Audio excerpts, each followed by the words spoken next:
And అలాగే మనకి తదుపరి రాశి సింహరాశి. సో వారికి ఈ మాసంలో ఎలా ఉంటాయి ఫలితాలు?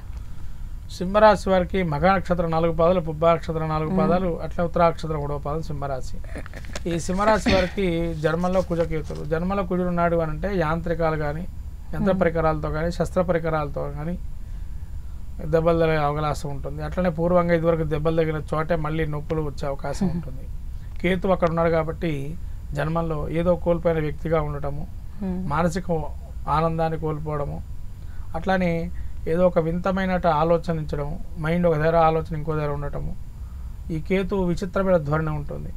జ్ఞానాన్ని ఎంతవరకు ఇచ్చినా కూడా అంటే చింతనా భావన ఉండడం వల్ల ఒక దాని మీద ఏకాగ్రతగా చిత్తాన్ని నిలపలేకపోవటం లాంటి జరిగే అవకాశం ఉంటుంది. రెండోది వీళ్ళు అనుకున్నది ఒకటి, అక్కడ అయ్యేది ఇంకొకటి. జన్మంలో కేతు ఉండటం వల్ల అందులో కుజకేతులు కలిక ఇది రెండు ఉన్నాయి కాబట్టి జన్మంలో ఏది అనుకుంటారో అది అక్కడ కట్ అయిపోతుంటుంది. జాగ్రత్త ఉండడం అనేది మంచిది. సప్తమంలో రాహు అంటే మీరు ఒక మాట అంటే అది ఇంకో మాటగా మారటము, కమ్యూనికేషన్ గ్యాప్ రావటము, దానివల్ల కొన్ని అపార్థాలు లోన్ అవటము, ఈ ఎదుటి మనిషి ఏదైతే చెప్తున్నారో లెక్క చేయకపోవటము. అంటే అది పూర్వం లెక్క చేయకపోవటం కారణం ఏంటి అని అంటే కూడా ఈ జన్మంలో అంటే రాష్ట్రాధిపతి రవి కాబట్టి ఒక దర్పం ఉంటుంది కాస్త.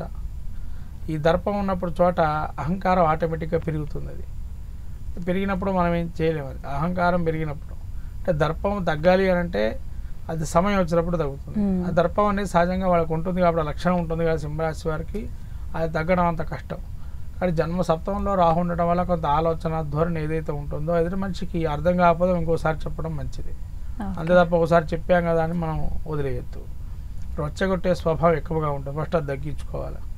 మనిషిని రెచ్చగొట్టడం వల్ల ఏమవుతుందని అంటే ఇబ్బందులు మళ్ళీ కేతు ఇక్కడ సప్తమంలో జన్మంలో ఉండడం వల్ల ఆ రిఫ్లెక్షన్ అంతా వాళ్ళ మీద పడుతుంది. అష్టమంలో శని ఉన్నాడు. ఆయుర్ధానికి ఎటువంటి లోటు లేదు. ఆయుర్ధాయం మంచిగా ఉంటుంది. కాకపోతే ఏంటంటే తలంచిన కార్యాలు కానీ కార్యక్రమాలు కానీ ఇబ్బందులు కలగటము, కొంత అనారోగ్యం కలగటము, ముఖ్యంగా కాళ్ళకు సంబంధించిన ఇబ్బందులు కలగటము, మోకాళ్ళు కానీ. తర్వాత శుక్రుడు వీరికి 9లో ఉన్నాడు కాబట్టి కొంత అవయోగంగానే ఇస్తున్నాడు. యోగదాయకమైన ఫలితాలు లేవు. శుక్రుడు అవయోగం ఇస్తున్నాడు ఇక్కడ కాబట్టి కొంత శుక్రుడు అవయోగం కూడా అంత మంచిది కాదు. మళ్ళీ రవి మళ్ళీ రాజ్యాధికారాన్ని ఇస్తున్నాడు. అహంకారం, అధికారము, దర్పము అవన్నీ కూడా ఉంటాయి. బుధుడు మళ్ళీ వీరికి ఏకాదశంలో సంచారం చేస్తున్నాడు. ఏకాదశంలో గురుడు బుధుడు సంచారం చేస్తున్నాడు. దైవానుగ్రహం బాగా ఉందని చెప్పచ్చు. దైవానుగ్రహం బాగా ఉంది కాబట్టి గురువు యొక్క అనుగ్రహం బాగా ఉంది 11వ స్థానంలో. అట్లనే బుధుడు కూడా వీరికి అనుకూలమైన ఫలితాలు వస్తున్నాయి. అయితే రాబోయే కాలం 23వ తారీఖు నుంచి బుధుడు 12లో ఉంటుంది కాబట్టి ఒక వారం రోజులు బాగుండదు. 23వ తారీఖు ఆ టైంలో ఏంటంటే విపరీతమైన ఆకలి రావటం, అంటే తిన్నదే తినడం వల్ల ఏమవుతుందంటే విపరీతమైన అల్సర్స్ కానీ అటువంటి ఫార్మేషన్ రావడము, ఫుడ్ ప్రాబ్లం, జీర్ణ వ్యవస్థకు సంబంధించిన సమస్యలు తలెత్తే అవకాశం ఉందంటారా? లేకపోతే ఇదివరకు ఎప్పుడైనా మనకు అనారోగ్యం ఏదైనా దాని మీద వస్తే అది మళ్ళీ రికాంబినేషన్ రిపీట్ అయ్యే అవకాశం కానీ ఉండే అవకాశాలు ఉంటాయి. సో ఈ రాశి వాళ్ళు ఏ దైవారాధన మంచిగా చేయాలంటారు? ముఖ్యంగా విద్యార్థులకు ఏ విధంగా ఉంటుందని లాభదాయకంగా ఉంది. గురువు యోగదాయకంగా ఉంది. రాజకీయ నాయకులు, సినీ ప్రముఖులు యోగదాయకంగా ఉంటుంది. తర్వాత ఇంకా మిగతా విషయాల్లో కూడా చాలా అద్భుతంగా రాణిస్తారు.